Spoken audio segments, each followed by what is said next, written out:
Good afternoon. Welcome to the FTD University webinar titled Smarter Customer Service, the Floral Strategies Way. Today, you will learn how to provide dynamic, engaging customer service that leaves your customers happy and loyal. Tim Huckabee, President of Floral Strategies, will be leading this informative webinar. Once Tim is finished with his presentation, we will open the webinar up for questions.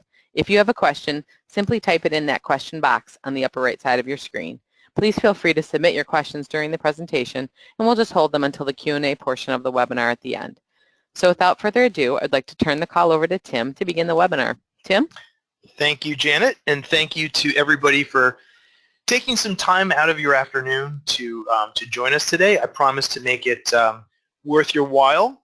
As I was scrolling through the names, and Janet and I were talking before the session started, I was happy to see a couple of email addresses from the SAF convention where I spoke on Saturday in Philadelphia. So those of you who are joining from there, this will be a continuation and extension of what you've already begun learning.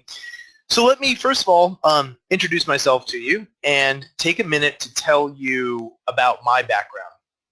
I've been in the floral industry since 1993. I worked at a very busy high-end flower shop here in New York where I live and where my company is based. After listening to and interacting and speaking with florists for a number of years, I realized that there was this need for education that simply didn't exist at that point, and by and large it still doesn't. And what I'm talking about is the concept of bringing customer service and sales and point of sales training directly to florists. And that was the impetus for me to start my company, FloralStrategies, 20 years ago. So I'm very proud to be celebrating 20 years in business. Essentially, what my team and I do is visit a flower shop, no matter where you are. And to put things into perspective, you heard me talking about being in Philadelphia on Saturday. When I'm done with this webinar, I'm literally running to the airport. I'm going to be heading off to England and working with flower shops there for the next couple of weeks. To date, I personally have visited over 5,000 retail flower shops, big ones and little ones, urban ones, suburban ones, new ones, old ones, a really eclectic mix. And I share that because that's what you are going to sample today. This is a set of best practices.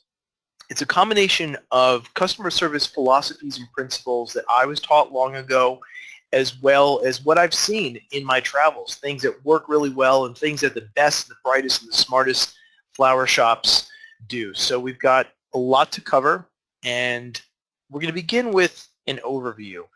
And I've broken this down into a couple different sections. I'm going to kind of come up and take a breather in between, but as Janet said, we'll wait to the end to do a formal Q&A. However, any of you who have been on a webinar before, if you understand how the software works, feel free as we go along to type in any questions or any comments that you have, so we'll be prepared at the end. Let's officially start with what sounds kind of like an odd statement, but you really do need to be thankful for complaints. Pretty regularly when I go to a flower shop and I'm doing my training, and I'm there for the whole day, and I'm interacting with the staff, and I'll ask, how many complaints do you get? Proportionally or how often? And I'm typically met with this kind of dismissive, like, oh, we don't get complaints, or very, very rarely, and I understand it. We all work hard, and we like to think that we're doing a good job and we're fulfilling a customer's needs. But the reality is that complaints are an important component of anyone's business, and you want complaints. Not that you want to have customers who are unhappy, but you want the feedback. And think about it. Human nature is such that we vocalize our concerns. We complain when something goes wrong. Are any of you sitting in your shop or your home today going to call your electric company and say, hey, thanks for doing a great job. That electricity is just, keeps on coming in every day? No, but if the lights start to flicker, you're going to be on the phone in a second. So that's kind of human nature. I look at complaints, even with my own business, as an opportunity to do my job better, to expand the service that I'm providing to customers, to take a critical look at how I'm operating. So I do embrace them. I've got a couple of nuggets of Tim Huckabee Floral Strategies wisdom to share with you. And these are things you may have heard before, but they're important because they ring true. And this one is a stat that you're going to see whenever you do any kind of reading about customer service. And look at that number. It is alarming. It is startling. And this is what I always invoke when I talk to those flower shops who will kind of smugly say to me, oh, we never get any complaints. My response is, then you should be worried, because what that means is if for some reason the customer wasn't satisfied with what you offered or what you designed or what you delivered, they're not taking the time to skewer you on social media. They're not calling you. They're just voting with their dollars, and they're just kind of fading into the sunset and moving on. So understand that this dynamic holds true in every flower shop. Now, I'm not trying to create a sense of paranoia that you think that you're somehow not satisfying customers and they're not saying anything, but just understand human nature is not positioned to make us complain. Another thing that I want to think about, kind of a new angle, a new approach, is that I've always felt, because this is what I was taught when I began working here in New York, is that customer service really is simply another form, another version of sales. It means that we've got to be patient, we have to be good listeners, we have to pay attention to detail. I think, unfortunately, that when most people hear the thought or idea of customer service in a flower shop, it's damage control. It's putting out a fire, a customer wasn't happy, a recipient wasn't pleased, something went wrong. We somehow didn't fulfill our obligation, and now we've got to clean up the mess, if you will. What I want you to start thinking about differently is that customer service means that you're always hyper aware of how you're engaging the customer, even when you're making a sale with a brand new customer. So it's not something that you hold in reserve until something goes crooked. This is something that should be always present in your thinking and always a part of your engagement with customers. To that end, hopefully you have already spied the schedule for next month. FTD has invited me back, and we're going to do a follow-up webinar to this, and it's going to be based on sales skills. But in that webinar, interestingly enough, I'll kind of be reaching back and touching on some of these customer service elements. So I really hope that one of the things that you'll take away from the workshop today is a dialogue in your store that addresses the idea that customer service and sales are definitely versions of each other. Think about a comment I made earlier, that even when a complaint is delivered in a nasty fashion, and we've all had that customer, none of us like to be attacked, but I like to think I've grown a thick skin over the years, and even when somebody is kind of barking at me, and short of using foul language, even as a New Yorker, I have my limits. Short of using foul language, when somebody is expressing how upset they are and how disappointed they are, I understand that it's not that he wanted yellow roses and we delivered pink ones. It's that his daughter didn't get the birthday present he intended for her. That's why complaints should be welcome. Give us a chance to take a step back and see, how did this end up being in order that wasn't filled to the customer's expectations, and can we avoid this in the future? So I travel quite a bit. Typically, I'm seeing about 250 flower shops a year. And what I do know that has changed about the complexion of most flower shops is, unlike even 5 or 10 years ago, that there are fewer people working in a typical flower shop. There isn't the designer who simply stands in the back and never waits on customers. Likewise, there isn't the salesperson who does nothing but just stand there and look pretty. We're wearing many more hats now than we have before. And there's a pretty strong likelihood that you may touch every aspect of the ordering process, that you might engage the customer when he or she calls or comes in. You may actually design the arrangement. You might even deliver it. And there's a possibility that if that customer or the recipient is going to call and complain, that you're going to take that call. Understand, like I said a couple minutes ago, he's not yelling just to yell. He's yelling because his daughter didn't get the birthday flowers that he intended for her. So even when somebody tells you, oh, the arrangement looked horrible, or I could have bought that at the grocery store for $20, and all the kind of over the top, almost nonsensical statements that they make, you just have to let it go through you. You just have to take it in stride, and we'll talk in more detail shortly about a methodology to doing this. But I think we've all either been there or seen it or heard it over the years, where the person answering the phone almost takes that little teapot position, and they're resting their hand on their hip, and they're kind of getting argumentative with the customer and saying, well, I designed that myself, and I know those were fresh, and I know those are beautiful. You're never going to win that fight. It's not worth it. It's not worth the damage it's going to do to your karma. It's not worth getting the customer all worked up, because, as we all know, he or she says, okay, and just walks away from that call and then takes it to social media, and then they do irreparable damage. The next point is one that I think about even in my own life as a consumer, and that is, no matter what happened, no matter how badly the customer feels that the order was somehow handled or executed, what they're going to remember is the resolution, and they forget the problem. And what I'm touching on here, a little bit of foreshadowing, is we don't want to be penny wise and pound foolish. There's a tendency sometimes that we pontificate. We feel like we're judge and jury, and we're very miserly with how we resolve the problem or compensate the customer. And again, they kind of realize, I'm not going to win this battle. So they hang up, taking a token $5 credit or whatever it might be. But then they decide on the spot, that's it. I'm never going to do business with them again. So understand that they're going to remember how you resolve the problem. They'll forget the mistake that was made.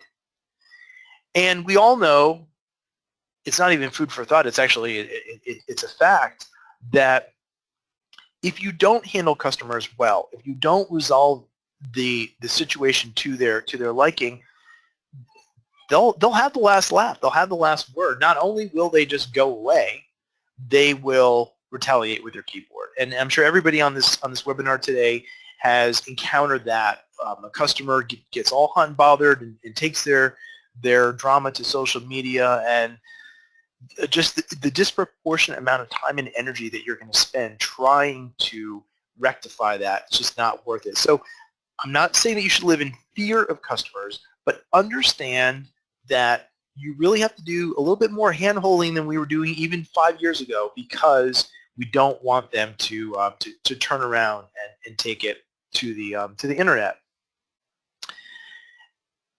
And finally, in terms of new or fresh thinking, remember that no matter how horrible, according to the customer, the situation was, that if you don't settle it well, it doesn't mean that they now are saying, oh, that's it, I'll never send flowers again. I'm just going to go and get a gift certificate for Applebee's. No, what they're going to do is you literally are going to drive them into the hands of your competition, whoever you deem your competition to be. So we definitely have to fight to keep customers. Every single customer. Never assume they're going to be your customer for life. It's an ongoing, I don't want to say upward battle, but it's an ongoing engagement that we have to be aware of and conscious of. Okay, so let's dial it back a little bit and just point blank, what is customer service? If we go to the dictionary, go to the web, what it's telling us is that it's a noun, and it's this combination of assistance, other resources that we're providing to our customers, or the people who buy or use our products or services. It's a little boring, but I actually like this description because it echoes what I said earlier, that customer service is something that has to be an element in every interaction with a customer, not just when things have gone horribly wrong, but when the front door bell jingles and somebody walks in, when the phone rings, when somebody places an order on the internet, it really does have to be part of the process. What I want to share with you also is that in addition to doing the on-site training, my company also does our own webinars, and I spend a big proportion of my time doing training. But I also practice what I preach, meaning there are pockets during the year, and they're pretty obvious, Valentine's Day, Mother's Day, a couple of other holidays, where I can't do training. So what I do instead is I go and embed myself, if you will, at a flower shop. So for example, for Mother's Day, I'm going to be going back and visiting the same store that I saw for Valentine's Day, and that's People's Flowers in Albuquerque, New Mexico. They're the biggest flower shop in the state. And I will be on the phone 10, 12 hours a day doing the same thing that you're doing, simply taking orders, waiting on customers. And I'm sharing this with you because I'm so passionate about this, because this is what I do. This is how I treat customers.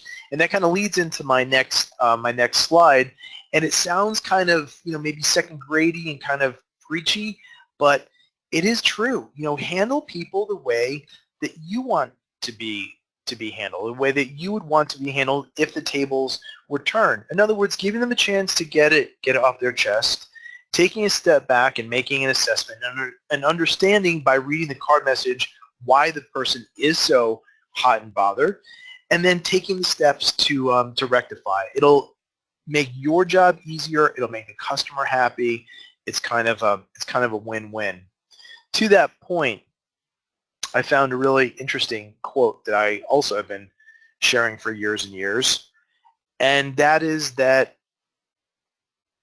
customers can buy flowers lots of places now. They know that, and we know that. They don't have to come to your store. They can shop online. They can buy flowers in a box.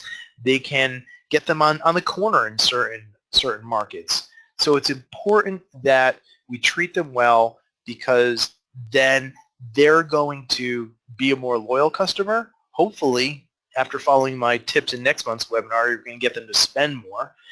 Beyond that, they are going to spread your name by word of mouth. And that's some of the most valuable marketing and advertising that you can get. And the interesting thing is, you can't buy that. You really can't. So it is important that we're even conscious of the tone of voice that we use. And I've made test calls over the years, acting as a disgruntled customer, and I've called flower shops, and I've heard this kind of mechanical, dismissive approach. In other words, the person helping me went through the steps and arguably rectified the situation, but there was no sensitivity. There was no compassion. There was no empathy. And that's an equal part of the mix. I'm not saying that you need to sound like you're grabbing for a box of Kleenex and you're boo-hooing your way through every complaint, but it is important that we be sensitive to them. Again, treat them the way you would want to be treated. Okay. So let's go on to the next section. And this is some new language for you. When Janet and I were working on this together, I went into to a lot of detail about this, and I said what I see happening is that when you working in a flower shop you either pick up the phone directly or you're told, oh, there's a complaint on line 3. Come on, like any of us hear this and we're like running, skipping with joy to go pick up that line to get, have somebody breathing down your throat like a dragon. I get frustrated because I go to flower shops and I meet people who have been in the industry for 10, 20, 30 years, sometimes more. Yet, as soon as they hear there is a complaint, the customer is upset, they become like little scared children. And in some stores, it's so bad that the policy is, oh, hold on, let me get my manager. And I think that's ridiculous because A, you've been doing this, for 20 years. B, if you can take a $100 order or $200 order, why can't you deal with a $100 or $200 complaint? They're variations on a theme. So my workaround is this. A couple years ago, I don't know where I heard this, but I liked it and I adopted it right away. And that is that I've stopped calling them complaints. I call them an incomplete order. And it's a little bit of wordplay. It's a little bit of game I'm playing with myself, but it does almost instantly take some of the pressure off. Because if you hear an incomplete order, you tend to look at it, at least I do, more mechanically. It's more of like a puzzle. Like, oh, there's some element of this order that's incomplete. I need to finish it. I need to make it complete. But it does apply to everything that we have traditionally and historically called a complaint. And think about it from the context of you have a customer who's calling in, he's raging at you, and maybe you think disproportionately so. Nevertheless, that's his prerogative. He's raging at you, and the problem is he is out of town on a business trip, and his daughter's turning 7 years old, and she was supposed to get a teddy bear balloon with her flowers, and it didn't arrive. And you might think, like, what's the biggie? We'll send it over later. But really, what happened is it's an incomplete order. So technically, we haven't fulfilled our contract to him. We haven't made the order complete. So we need to make it complete. And in order to do that, what I'm going to present to you next are 5 simple steps that I follow with great results, with great ease. And you're probably using most of this already, but maybe I can tighten up 1 or 2 things. So here's the first step, is I confirm the details, meaning, like we all know from experience, sometimes the customer or the caller, because it could be the recipient, is all worked up, and they're saying, you were supposed to deliver these flowers by 2 o'clock, and it's already 3 o'clock, and she's left the office, and this is ridiculous, and you're going to have to deliver them to her home. Even when the customer's going off the deep end, let them finish, extend them some courtesy, but confirm the details, deal with the facts. And what I mean by that is I will say to a customer, okay, bear with me 1 second, I'm going to help you, we'll get this cleared up, and pull up the order. Maybe what you realize is that he or she placed the order online and they didn't put any time in it. They thought that they did, but they didn't. My point here is make sure that you're dealing with facts, that you're not reacting to the caller's emotion, that you're dealing with facts. That's the only way you can really do your job thoroughly. The second step is the one that is probably most difficult to teach, and that is simply empathizing with the customer. And my trick for you is this.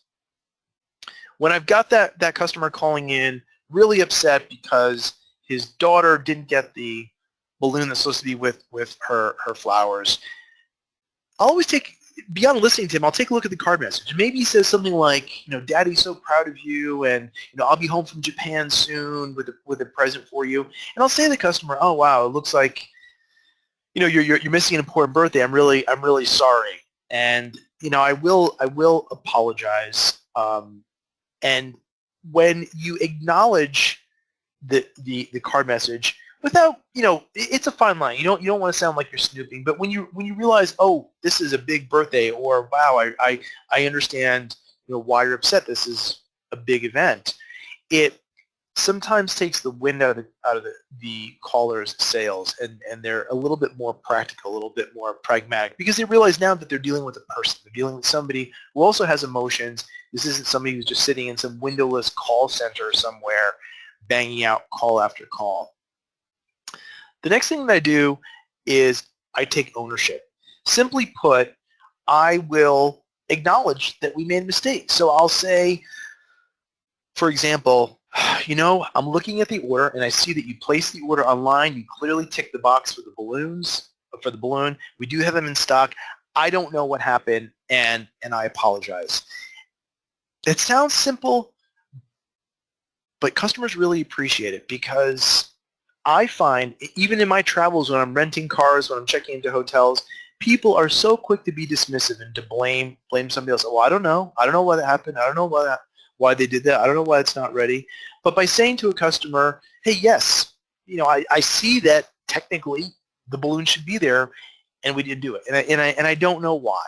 You know, everybody makes mistakes, so people, meaning customers, will appreciate when you're taking the time to basically put a human face on the situation. Step number 4 is the most important, and that is offer a resolution. Okay, I get back to my concept. We're dealing with an incomplete order. You often have a customer who is angry, who's agitated, who's disappointed, who's worked up.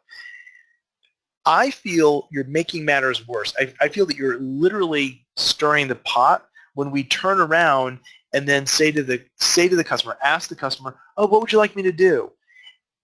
And it's silly, but they'll say, I don't know. You know, you guys screwed it up. You know, you're just make it better. So I will never ask a customer what they want me to do. I will always offer a resolution. And it's a case-by-case situation, and I realize some of you may have more authority than others in your particular shop. But in this situation, for example, what I might say to the customer is, what we will do is send that balloon along with a balloon bouquet and an apology note out to your daughter. And my experience is that typically that's more than he was expecting. He probably thought he was just going to call, bark at somebody, and that somebody would hustle the missing balloon over there, and that would be the end of it. But when he hears now that his daughter is getting beyond the balloon that he ordered, but a whole balloon bouquet, it gets back to my earlier comment. What he's going to remember is the resolution. He's not going to remember the problem. But do not ask them, what do you want me to do? They're already angry. They're already anticipating, or they do anticipate that you're the expert, that you know how to handle this, and that you can take the steps to make it happen. My 5th step is one that unfortunately I don't see enough flower shops do. And the 5th step is a follow-up. Meaning, if we follow this scenario with the little girl's missing balloon, I would, if I were speaking to him today on a Tuesday, coordinate that delivery or that redelivery, and then I would follow up tomorrow, and I would, or it's a case-by-case situation. You might send him an email tonight, depending on where he is in the time zone, but I'd follow up tomorrow. I would, make sure that she got her balloons, after all, and I would follow up with him and say, I'm calling to let you know, per our conversation yesterday, again, I'm sorry that the order was incomplete. I did send a balloon bouquet to Stephanie with an apology note from us, and they appreciate it. I don't feel enough people address this final step to really seal the deal, if you will. And it's another thing that you can do, a conscious, proactive step that you can take to ensure customers' loyalty, to help them to get over the issue and to remember the resolution. So those are 5 steps that you definitely should discuss. If you're doing them already, great, big thumbs up to you. If you're not, if you're only doing them in bits and pieces, I recommend listening to this webinar again as a team and taking steps to make this part of your culture. And what you're going to find is that you can get through most of these incomplete orders a lot easier. My experience is when I know I'm dealing with an incomplete order, I'm ticking off the steps in my head. I'm thinking, okay, this is an incomplete order. I've got to do ding, ding, ding, ding, ding. And it doesn't sound mechanical. It sounds very conversational to the customer, but the net result is I usually can button it up in one call. I have fixed whatever the problem was, and I now have a happy customer again. And that really is kind of the name of the game. Now, an extension of dealing with an incomplete order is what I call the big question. Should we pick it up? Should we replace it? Should we refund it? And this is answered differently at every flower shop. There are different cultures, there are different philosophies, there are different customs, there are different histories. In general, I think I'm a little bit of a pushover, and I'll show you I'll give you my thoughts and my opinions on these. So what happens is the customer, or the recipient for that matter, calls and they complain. Whatever it is, it doesn't look good, it's not what I thought it was going to be. Sometimes there's indignation in our response. what I said earlier, a little bit of that drama queen element, like, how dare you not say it's beautiful? I designed it myself, and I'm AIFD, and I've been doing this for 137 years. But we almost snap at the person placing the call. Well, we're going to have to pick it up. And here's my question. What are you going to do with it? It's almost like a Pyrrhic victory, like, oh, we'll show her. She's not going to get free flowers. But unless the customer tells me, hey, you know what? I got these on Tuesday, and Wednesday morning I came downstairs and every single flower was dead. Or something like, the vase cracked. All we did was put it down on the dining room table gently, and it just cracked. That's different. Then I would want to see it, because what my ear is picking up is that there is a fundamental problem with our product or the way that we're processing it. So I want to see it. But I would ask you to think, in general, is it really worth the time and effort sending a driver, especially if this location is 10 or 20 minutes away, all the way there to bring it back? Maybe you could argue that you're going to recycle it into funeral work, but typically it's almost done as a spiteful thing. Now, the other issue that comes up, or the question is, should you replace the arrangement? Case-by-case situation, and if it's a question of maybe they got the wrong color, or they wanted roses and there weren't roses, or they didn't want roses and they got roses, if there's something like that, then by all means offer that resolution, step 4, and give them send them a replacement. However, my sage advice is be careful that you don't repeat the mistake. What has happened, and it's like a bad Saturday Night Live skit, I think we've all seen it over the years, we kind of just rhythmically, go through the motions with the caller, and we pull up the order, and okay, we'll replace it, and we duplicate or copy the order, and then we send out another one, and then it's going from bad to worse. It's making us look absolutely ridiculous. So if you're going to send out a replacement, make sure that you really dig down and find out why you're doing that, and communicate that clearly to the designer, to the delivery person, whatever set of hands caused the first order to not meet their expectations. Make sure that you're giving them clear direction on this one, because we do want to offer this resolution that's going to make the recipient happier, or the sender.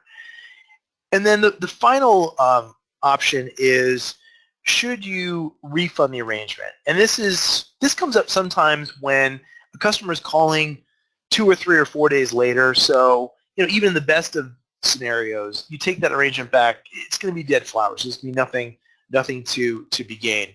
It's a case-by-case situation, but here's my food for thought. How often does this happen? I mentioned the store where I was visiting at Valentine's Day, and we had a situation. I won't go into all the details, but it became a shouting match with the customer over email, and the customer wanted an arrangement, and the person handling it refused, and it was as though she felt like she was taking the moral high ground, like the customer was going to be taught a lesson. My experience is, how often do they really ask for it? And you know what? Give them the refund, because what are they going to remember? They're going to remember the resolution.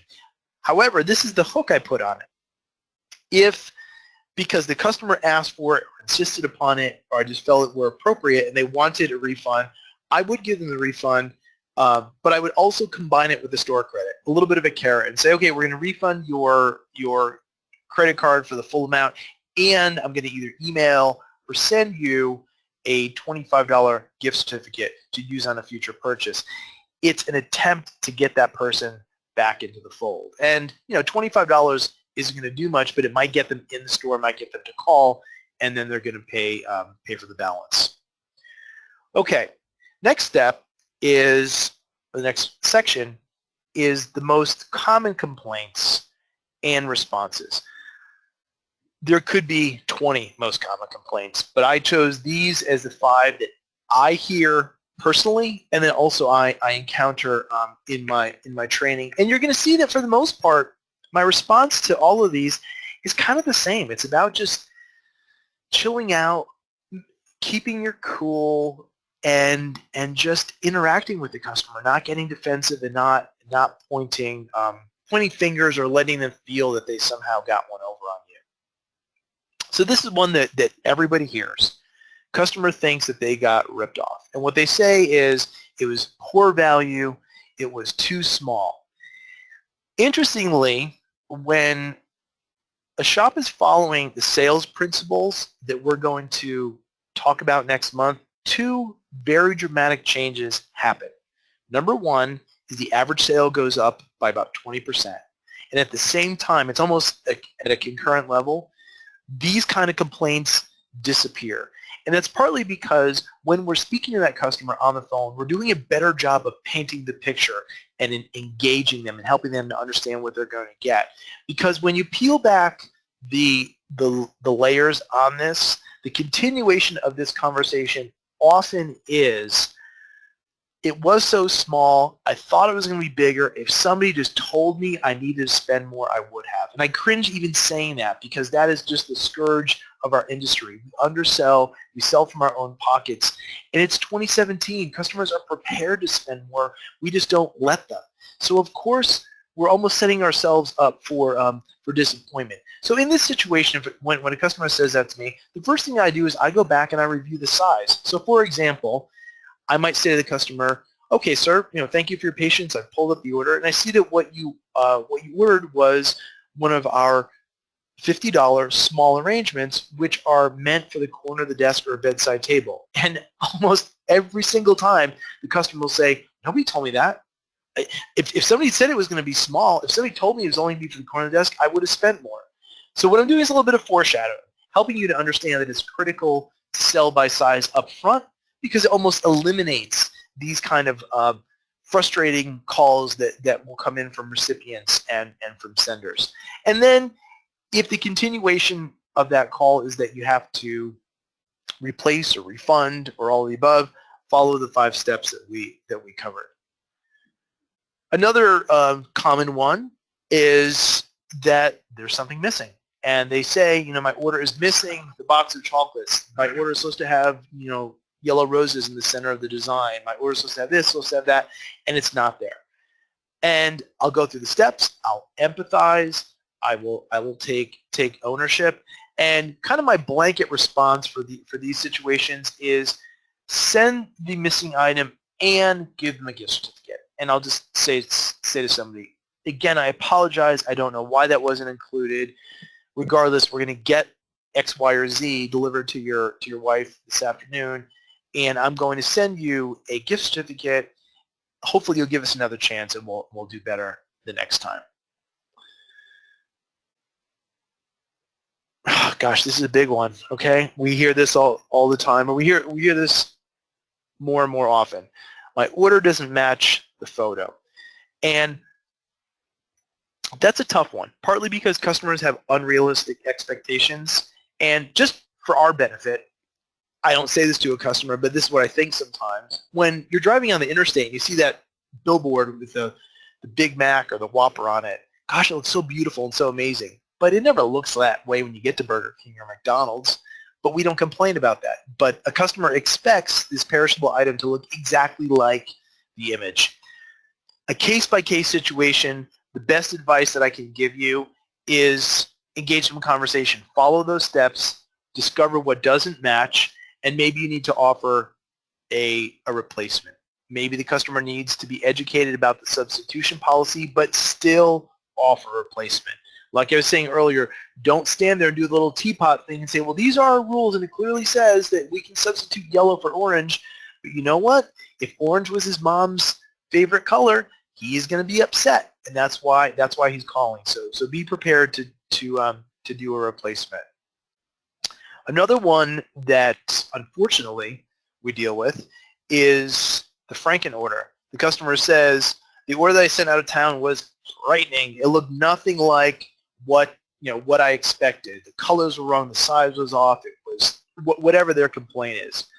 I let the customer or the caller go through the paces, and then I tell them that I'm going to get this resolved. I'm going to be in touch with the shop, and I'm going to circle back to them. I'm going to call them back. And then basically what I do is I follow the 5 steps. Then I call the filling shop. And I don't get petty with the shop because we're all kind of in the same boat. And I'll just say, for example, hey, Kathy, it's Tim calling from Tim's Flower Shop. I need your help. I just got a call from a customer claiming that A, B, and C happened. And I'm sure that your team did your best efforts to follow the picture. Here's what went on, and then I kind of handle it with them. But remember, treat them the way you'd want to be treated. Don't go into that phone call saying, I just got a call from a customer and she said what your shop delivered to her grandmother was just a nightmare and blah, blah, blah. That's going to put them on the defensive, so we don't want to do that. And then, we make mistakes. We're human beings. That it is inevitable. And when that happens, whatever the mistake was, it was delivered on the wrong date, it was the wrong color, it was supposed to be in a vase and it was presented in a basket, apologize. It's important to just say, I am sorry. We made a mistake, and then step into your role and give them those five follow those 5 steps so you can resolve this order, make this incomplete order complete. It'll be a win-win for everybody. The last section that I want to discuss before we break and do some Q&A is my concept that I presented to you earlier, that customer service happens every day. It's not just when somebody is disappointed or somehow has been let down, but it should be an element of every call and every transaction. Look at it this way. When you're answering the phone, when you're greeting a customer, you're a brand ambassador for your store. Your job is to represent the store and project to your customer that you're proud of where you work. You're proud of the designs that the store creates, and your job is to help them, whether it's on the sales end or on the customer service end. So a couple of simple things you can do to integrate better customer service into your everyday transactions. Number one, upgrade your phone and in-store greeting. Simply put, when you answer the phone, identify yourself. Good morning, thanks for calling Tim's Flowers. This is Tim speaking. Oh, hi, Tim. How are you? I'm literally setting the tone. Likewise, when a customer comes into the store, I always make it a point, even if I've got my hands full and I'm behind the counter, to acknowledge them. Hey, good morning. Welcome to Tim's Flowers. And then, go from there. What can I help you to choose? Are you happy just browsing? What is it that you're celebrating today? By taking the high road, if you will, and being bubbly and congenial, you are setting the tone. You're going to have customers eating out of your hands, which is a good thing. Here's a little Tim secret that I've been using for years, and that is when I'm taking an order, I will always comment on the card message. For example, I'll say to a customer, oh, how exciting, or oh, you must be so proud, or oh, that's too bad, or sometimes simply, what a great reason for sending flowers. And what you're doing is you're acknowledging to the customer, again, that you're not just some person sitting in a windowless room with a headset on, that you're a person, and you realize that the reason that this customer is calling you is that they're sharing something emotional with you. And this is your way of acknowledging it and engaging the customer. They appreciate it, and really what you're doing is laying the foundation to making a bigger, better sale. So you'll hear more about that next month. Offer relevant suggestions. What I mean by that is when somebody says in the card message, it's my parents' 40th wedding anniversary, offer them 40 roses. What's the worst thing that they can say? When a customer is sending flowers to somebody he or she knows intimately, ask them, what's the recipient's favorite color, so we can create a personalized, special design for him or for her.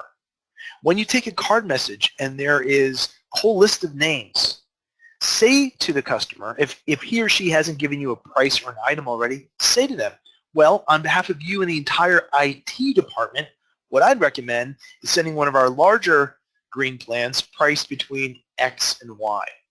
But that's our job. Offer relevant suggestions. And I never get tired of saying this, and that is, don't be afraid to sell high. When it's a milestone birthday, there are a bunch of names in the card message. The customer says to you, I just found out some great, exciting news. When you take a look in the middle of your Mercury screen and you see that the customer's average sale is $75 or $100, and they're telling you today they want to send something really special, that's your green light to go even higher. Start them at 150 or 200. The idea being the worst thing that they can say is no, but they won't buy that larger design. They won't choose a higher price point if you don't offer it to them. It's pretty simple math. I hope this next issue isn't an issue basically at your store. We should be getting an email address from every customer. Unfortunately, what I hear some salespeople do is profile, and they'll tell me, oh, she seems so old, or he was in a hurry, or this or that. Don't profile. It takes too long, and it's often inaccurate. It's not fair to the customer. And capturing an email address from your callers enables you to give them better service today, meaning they're going to get a copy of the order or they're going to get delivery confirmation, sometimes both. And in the future, that means you're helping the store's continued growth and expansion. And it literally gives you the chance, or gives the owner of the store a chance to then market to these people. And they can opt out if they don't want to get emails, but it's critical that you do this. I will give you a little tip. I don't ask for email addresses anymore. I take them. So if I were talking to Janet on the phone when I was filling in the customer contact information, what I would say to her is simply, which email address should I use to send you delivery confirmation? Which email address should I use to send you a copy of the order? And I will say from experience, 99 times out of 100, the customer doesn't even hesitate. He or she will just roll into sharing an email address. Now you're giving them better service. You're helping the company to grow. Finally, why not solicit future orders? At the end of a call, what I will do is I will ask the customer, before I let you go, if you have any, for example, they're placing a birthday order, okay? So let me back up. It's tied really toward happy orders. So when somebody is placing birthday orders, for example, or something with a happy theme, I'll say to them, oh, by the way, before I let you go, if you have any other birthdays or anniversaries coming up in the near future, I can help you with those now. Likewise, in about maybe 5 weeks, once we hit the end of April, I'm going to start soliciting Mother's Day orders. So I'll say to somebody, let's say he was placing a birthday order or some other unrelated but non-funeral order. I'll say, oh, by the way, while I have you on the phone, I can tell you about some of our beautiful designs that we're featuring for Mother's Day. And the customer is going to realize, oh gosh, yeah, I waited the last minute last year. You're going to get an order. They appreciate the service. It really is a win-win for everybody. Okay, I'm going to take a breath because we are at that magical time now where we will pause. We've got a lot of people on the session today. Hopefully some of you have questions and comments. So let me come back to you, Janet. And if you have any questions that have been typed in, or somebody wants to be unmuted and talk to me directly, I'm ready. All right, Tim, thanks a lot. We appreciate all the great information that you've shared with us so far. We do have, so the first question is kind of a longer question, so you've answered part of it. Karen wanted to know how you handle the "it's too small" complaint when it's ordered over the internet, or it's an incoming order from a wire. And this was right when it was coming in, right when you were talking about that. So the picture is often photoshopped and all the flowers appear on one side of the arrangement. So you kind of talked about part of it, but her question, she said, kind of follow-up was more to the point, since the flowers are all on one side, the customer assumes that it's a all-around arrangement, and then they think they were only given half the amount of flowers, so they weren't sure how they should be handling that situation. There are a couple of ways of handling it. It's a case-by-case situation, because clearly you're not hearing that from every single customer, but it does come up, and it's an opportunity to engage the customer and explain what you're seeing online. Since you ordered the basic version, the standard version is what we call a three-sided or one-sided design. You see in the future you've got the option to go upgrade to the premium or the deluxe, whatever that level is, and you might give them a courtesy upgrade this time. What I would do is, if you need to track your incomplete orders, if you will. And if you are getting repeated issues with one particular design, swap out that image, take it down, or do a better job of communicating to the customer that what you're seeing is a one-sided design. For a fuller rounded look, we recommend moving to the premium or to the deluxe level.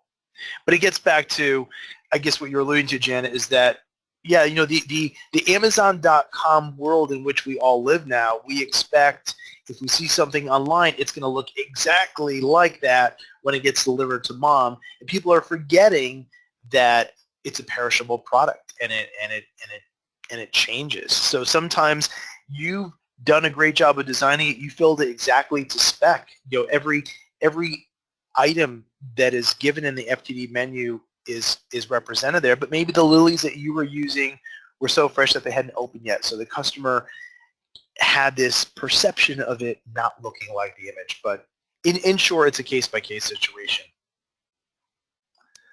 All right. We've got a question from Jackie. She wants to know, what do you do when the customers are just plain rude? Well, like I said, I've grown a little bit of a thick skin, and I empathize with why they are upset, and I never cut them off. I never let them, I don't let them swear at me. I would say that's kind of my personal boundary. If somebody's starting to swear, I'll jump in, I'll say to a customer, Mrs. Jones, I'm really happy to help you with this, but I can't have you swearing at me. You know, I'm doing my best here. I understand you're upset. I understand you're disappointed. Just bear with me. In general, when they're rude, if you don't let them know that it's bothering you, if you can kind of let it go through you, they quickly stop doing that. I've had people who will kind of really come at me and attack me, and I'll be cordial and civil, and I'll say to them, okay, well, I understand why you're so upset, and here's what I like to do. And I find that if I have more of an even keel approach, it does calm them down pretty quickly. All right, great, thanks. Just want to remind everybody, if you have a question, type it in that question box on the upper right side of your screen. We have a question from Steve. How can we best deal with the recipient who has been completely unhinged because they just hate the flowers that she got? Hate is such a strong word when it comes to flowers, but it happens, and it's what they say. And typically what I will do is go online, and I'll say to the, source the order and say to the recipient, well, this is exactly what your son chose for you online, and just take a step back. And sometimes the old adage of it's the gift, not the, it's the thought, not the gift that counts, kicks in. But sometimes, her response is, well, he knows better. He knows I hate yellow. I don't know why he would choose that. And you're not going to win that battle. So then kick into those 5 steps and offer a replacement. All right. I don't see any more questions right now, Tim. You did a great job of answering everything. All right. Wait, we just got one in from Valerie. Okay, go ahead. What is the best way to handle a review in which the customer states their dissatisfaction with the size value of a web order in a review, and does not contact the florist directly? You've got the option to comment on their review and go on, and unfortunately, I think you've got to kind of take one for the team in that situation and say to them, I'm so sorry you were disappointed. Recap the order, offer a replacement, and say to them, we will investigate this. In other words, if maybe there is some merit or some value to that, but it might be the way that it was sold or presented. It's a tough one because the customers, type first and ask questions later. But I would tiptoe around it diplomatically. Maybe you can shift a little bit of the blame onto seasonality of the flowers, the freshness of the flowers. But the bottom line is, people are going to be looking for your response and say, I'm really sorry, it didn't meet your expectations. What's important is that your mom gets beautiful flowers for her birthday, so this is what we're going to do. Now, some florists will fight me on that and say, oh, then you're opening up a Pandora's box, and then you're in essence saying that we're using bait and switch tactics. Look at the numbers. How often is this happening? If it's happening as a one-off and you've sent that arrangement out 75 other times and not heard boo, then it's the exception. Don't let the exception dictate the rule. That's probably the thing I say the most. What I want to do is make sure everyone has contact information on me. So if when you're reviewing this later you have a question, you have a comment, send me an email directly, call my office, and I will come back to you. If you haven't downloaded the accompanying files, they're available online. And I guess when will we get the recording of, Janet? Tomorrow? It will probably be up by the end of the week. It just depends on the web hoster on their schedule. All right. Well, at this point, then I'm going to say thank you for inviting me and giving me a chance to speak with everybody today. I hope I raised an eyebrow or two, and I look forward to seeing you on our session next month. And then I'll turn it back to you, Janet. All right. Well, we just want to thank everybody for attending today's webinar. And again, if you missed a portion of the webinar, if you want to watch it again, Tim's got a lot of great information in there. That replay will be available at FTD University online later this week. The webinar materials are always available at ftdi.com in the webinar series pages. We are also, as always, sending you a very brief survey to gather your feedback on today's webinar. We'd appreciate it if you just take a minute, complete that survey, and help us improve future webinars and other education programs for you. The next FTD webinar is scheduled 3 weeks from today, Tuesday, April 18th. Tim Huckabee will be joining us again, as he mentioned, to share the basic sales concepts that florists around the world have been using since 1997 to increase their average sales by double digits. This webinar will showcase powerful new material that your staff will love and be able to use right away. That registration is already available at ftdi.com, so be sure to register as soon as possible to reserve your spot. Again, thank you, Tim, for sharing such great information on how to provide dynamic, engaging customer service that leaves customers happy and loyal. This concludes today's FTD webinar, Smarter Customer Service, the Floral Strategies Way. Thanks, everyone. Bye-bye.